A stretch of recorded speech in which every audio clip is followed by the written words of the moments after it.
sasabihin pa sa'yo.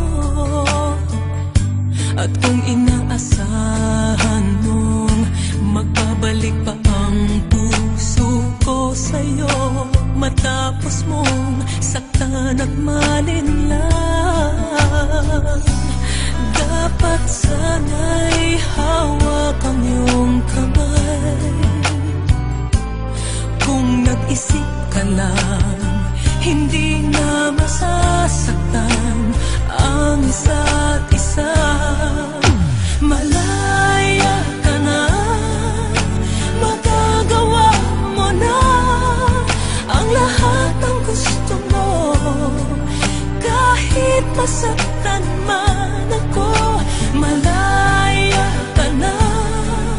Huwag ka nang umasa pang magbabalik ako.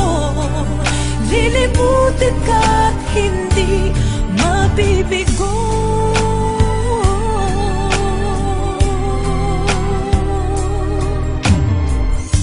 Ang tangi kong hangad sa'yo, maging tapat ka sa damdamin mo, sa kung sino mang